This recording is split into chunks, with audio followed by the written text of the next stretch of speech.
Okay, perfect. So, morning. Oh, good evening, everyone.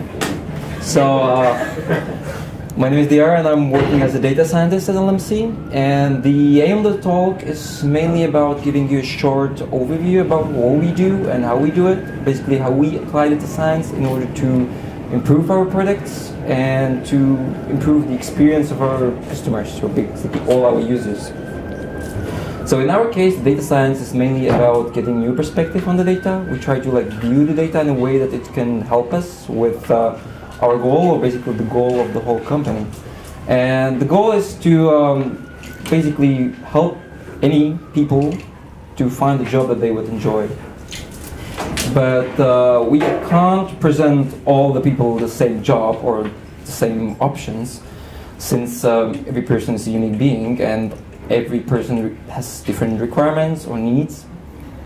So this brings me to a smaller goal that we have, which is kind of personalization. We want every user to have a personalized experience. Personalized experience? Is that okay? Yeah. Fine. Sure. So, so we want every person to have set of options that would fit their exact needs. So how can we apply data science in order, or how can we apply data science to achieve that? Well, first of all, well, who knows what LMC does? Please raise your hand. Awesome. So for those who don't know what LMC stands for, it's the company that runs the job portals, such as jobs.cz, browse.cz, work around the corner. It's a mobile app. So, well, our main focus are job portals. So we essentially created a marketplace where people are looking for suitable employers and employers are looking for suitable employees. And yeah, so we have hundreds of thousands of users monthly browsing our sites, and we want to help them to ease and fasten their goal, which is looking for a new job. So we were thinking about how to use it, and the first thing that came to our minds was giving them some kind of recommendation or advice. Basically, imagine yourself, you're looking for a job, and like 90% of the stuff that you see on the job portals are not really relevant for you. You want to see a small portion of the market that's really relevant. And similarly, the employers doesn't want to spam you with irrelevant offers, because well, that would be nonsense. Because that would be a complete nonsense. So that is where our first product came into. So that's recommendation systems, which creates basically a win-win situation when the users don't get relevant stuff and the employers just don't spam. To show you the basic concepts of the recommender system, there are key terms that we apply. Is that we have a set of candidates, basically a set of users, and a set of job offers, which are the items, and they interact with each other, or basically the candidates interact with the items in the sense of either detail view or purchase. Moreover, both the users and the items can have various properties, such as name, work, or skill for the users, and location, salary, title, or job title for the item.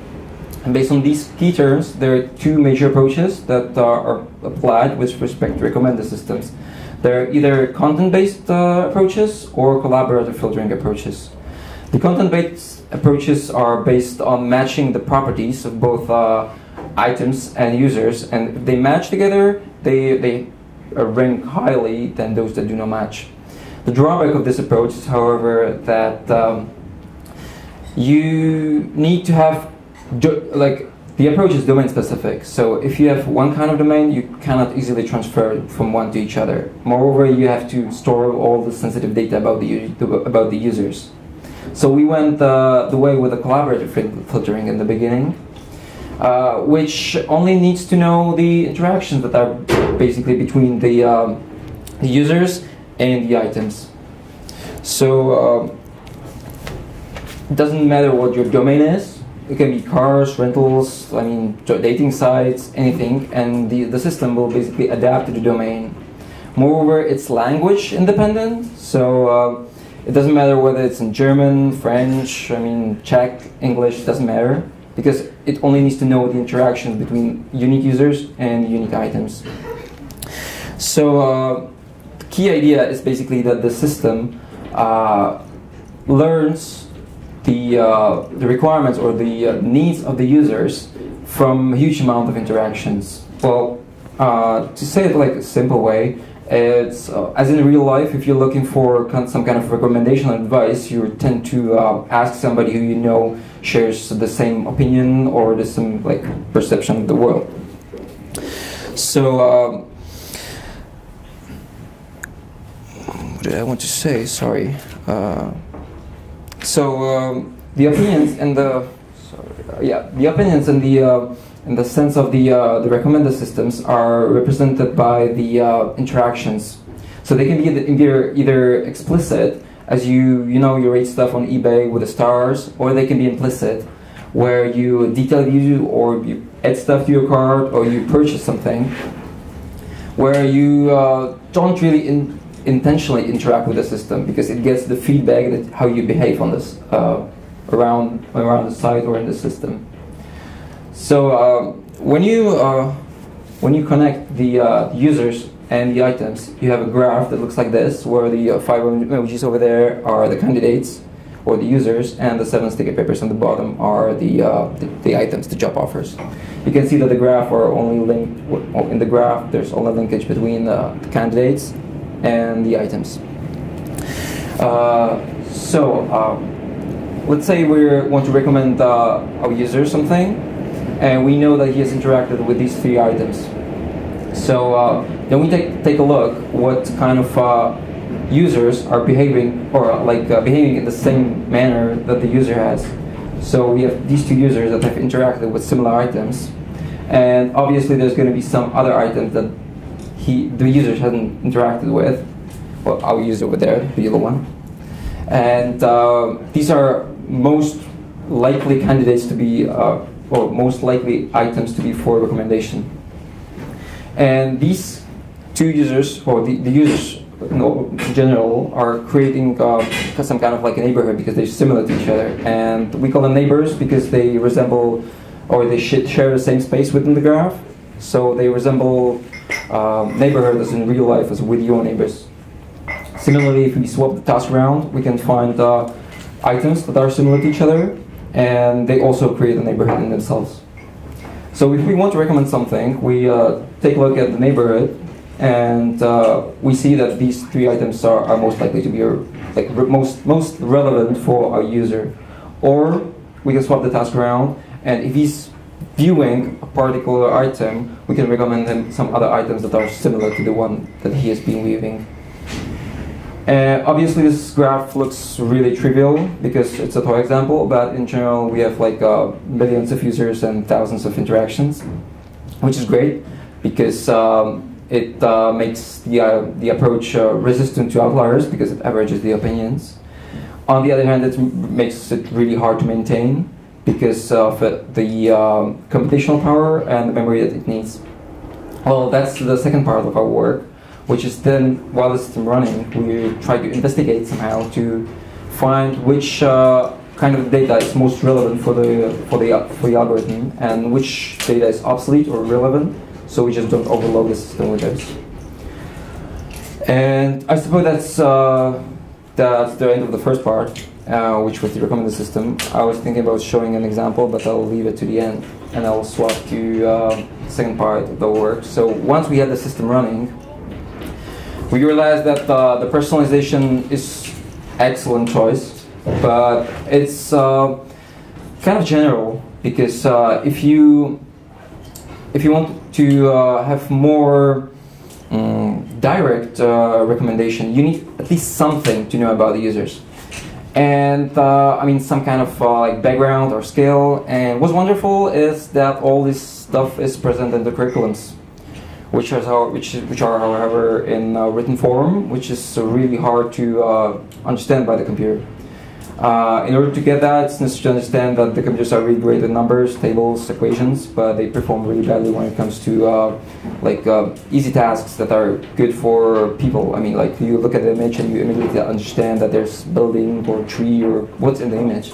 But the computer doesn't get that, it only sees the pixel representation. So with no further guidance, it doesn't get the semantics of the image. And similarly with the text, it only sees the character representation, not the semantics. And that's why natural language processing introduces a set of techniques that will somehow allow the computer to understand data. And that's where the second part of the talk is going to be about. It's going to be how we apply text processing in that. And so basically we created a document parser which can transform input document into a set of structured data that the computer can work with. And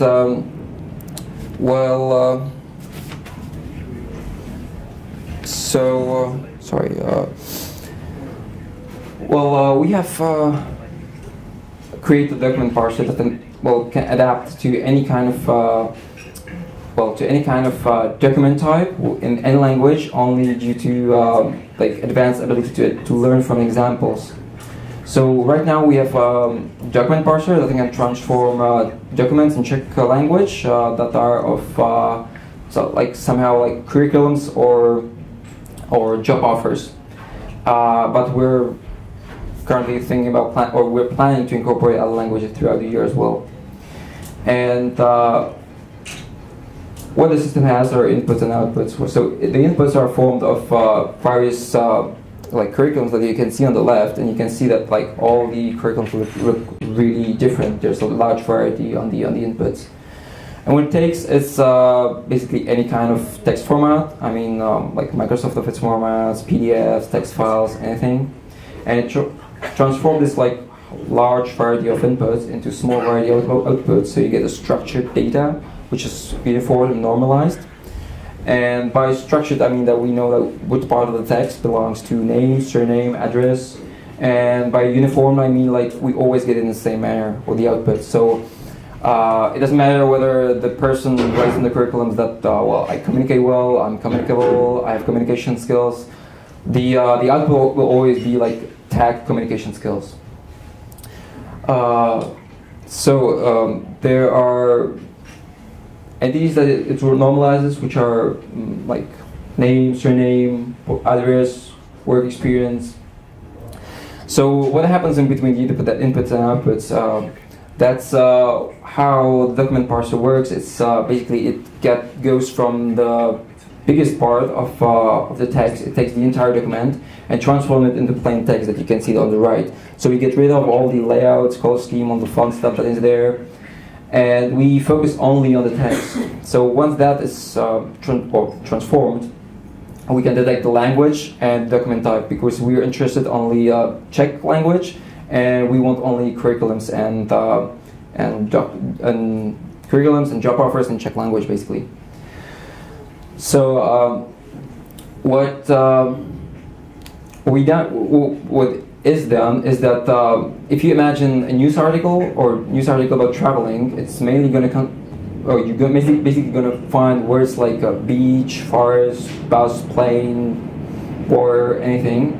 On the other hand, if you have job offer curriculum, you're more likely to get the words like work, experience, education, skill, and based on this, we can differentiate between these kind of different text formats or text formats and languages.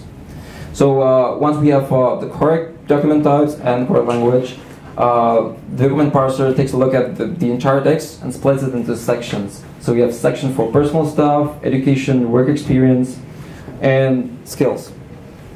Then we can take a look at smaller parts of the text, which we call subsections, mainly for education, because you can have various schools for your bachelor's, different for your master's. Well, we obviously went to high school, some people, and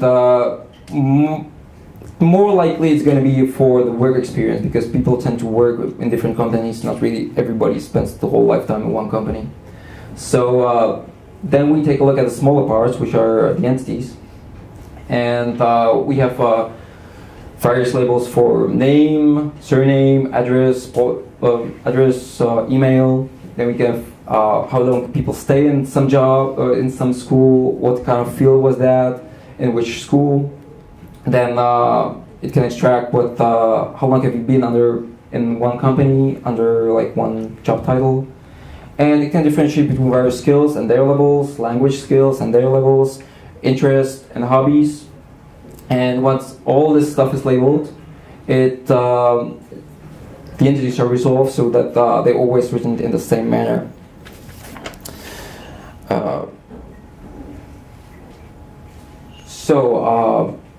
Obviously the most difficult part is like how to label the data. So that's done by dividing this complex task into a set of smaller ones. So once we detect a section in the text, we know that, for example, if I have a work experience section, I'm not going to get personal stuff in there. So we can have a set of like specialized entity detectors for each of the section. So then we can increase the performance of the algorithm. And once all the stuff is labeled, we can just use simply rules to normalize them. And like obviously setting the labels is like most difficult part, and that's just done because we showed document parser enough examples of how it should have been done. As you saw, like label text, that's basically how it's done. We have an annotation tool that we use for marking the text in an easy and fast way, and we just have a obviously have a training and testing split. So we have a set of training documents that we train on the language model, and then we have different set for evaluation of the model. So that once we have what's called reliable performance of above 95%. What we do is basically we increase the amount of data until we get the performance that we want, and we increase it up to 10,000 documents, and that's what we use the evaluation tool for, or the annotation tool for, because it's quite painful, and honestly it's not really fun to annotate the data. And I wanted to get to the point that selecting the right example is a crucial thing. I mean, imagine I would say it's the same way as you're teaching a kid. If you showed the kid like only red cars, it will associate the red color with the cars. Similarly, if I would show the kid like only like rectangles, triangles, circles, and I would say all this is cross, like any geometrical type would be a cross. So that's why we created like quite a complex annotation manual. So like each person annotating the text would do it in the same manner. And once we had this manual, we could then invite people interested in annotation to help us with the task. So we had a quite good selection process where we gave the annotation manual to the people, and we gave them a few documents, and the people that were most coherent with the manual were asked whether they could continue with the annotation campaign. Well, even though we thought the annotation manual was really complex, so we still had to provide online feedback or online holidays for the people, because they you wouldn't believe how people are creative and innovative when it comes to writing curriculums. And that wasn't just because we had to keep the annotators work unified. And with the help of about 30 annotators, we were able to gather the data set in about 3 months. And then it took us about 9 months or a year until we had quite a good performance on the detectors. So where we had about 90% in the stuff that was crucial for our future work. And well, I suppose that's it for the stuff that we do. If you have any question, it would be a really perfect time to ask now. I could also make a demo example about how the recommendation works if you're interested. Yeah, perfect. That would probably be very nice. Oh yeah, I'll just hold it for me. So I'll show it on. Okay, so while Diar prepares the demo, is there any question in the audience already? So Matt, what is your question? Yeah, sure. So in the beginning you told us that you based the model on collaborative filtering, and that if user clicks an offer, that's how you build the similar users. Do you also use the information about what they actually applied or got accepted to the job? Or so that's yeah. So the question was whether because the user clicks on the job portal, if I understood it well, the person clicks on the job portal, and whether we have a feedback whether the person got accepted or not. Yeah, if he applied or got accepted. So we have two kinds of interactions. One of them is detail view, when the person just like clicks on it, just reads through, and the second one whether they respond to the job offer.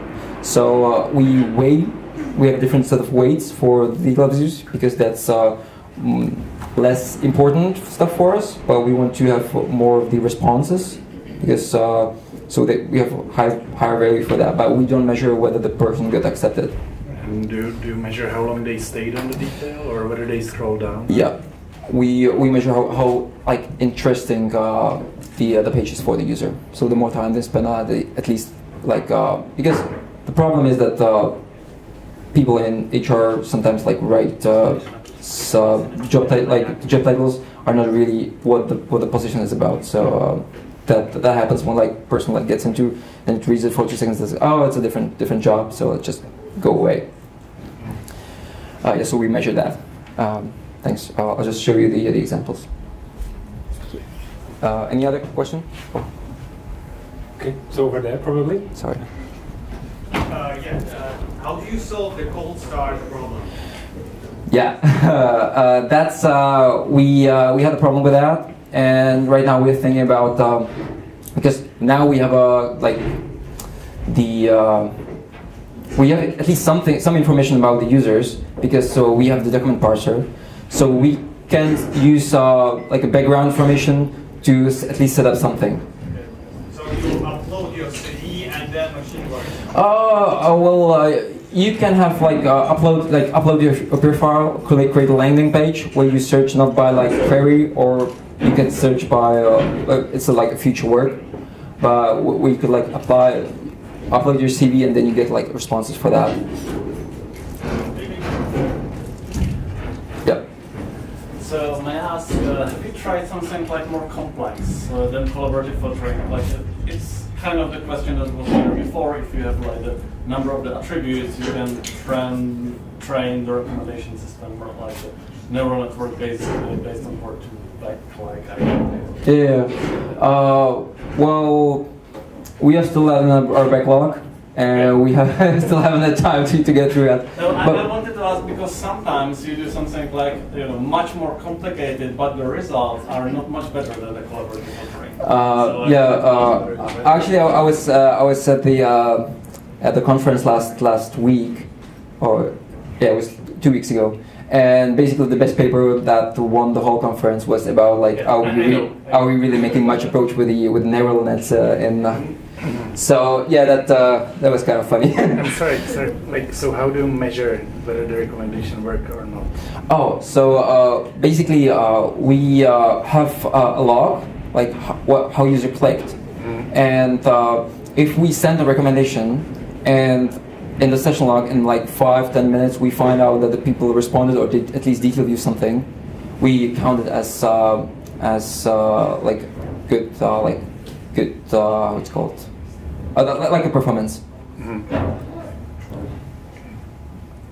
Yep. Like a related question, do you A/B test with the symbols like top 10 in this category or something like this? Are you actually beating something that is done? Basically, we tried it in the beginning, but right now we're comparing it with the previous version. Yeah, but we're considering like still. That was actually one of the a different paper that was there, like that people should focus more on like giving like strong baseline, not really like using a good baseline, because then you're like comparing with the previous version, but the baseline could be like way better. Yeah, so much better than those dumb baselines. We would lose a lot of money in kind of A/B test. So much better. So against two strong competitors, like fine-tuning, but the dumb recommenders, they really cannot compete. it doesn't make sense to invest on that. We would lose too much money. Oh, sorry, that's the lead engineer over there. Yeah, I would go. Sorry, one more question over there. When you extract the data, do you use just CVs which are submitted to you, or do you use some external database to scrape data from? No. We only use data that we have consent for, because that's very important for us, and we don't use like any external libraries or like any external source of CVs. Does that answer your question? Is that okay? Yeah. Oh, perfect. Yeah, demo. Can you hold it for me? Yes, of course. So I'll open a new browser, and so right now I'm entering the site. Yep. So the site does not know anything about me. So I want to find a new job, because the one that I'm working on is really perfect, and You guys are listening. yeah, the guys over the back are not listening. So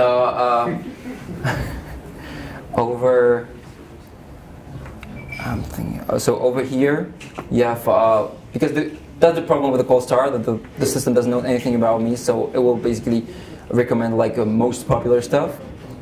But I hope it works. I'll try to find some more relevant stuff to this conference, and I want to work with Python. And 100,000. yeah, it's a lot of money.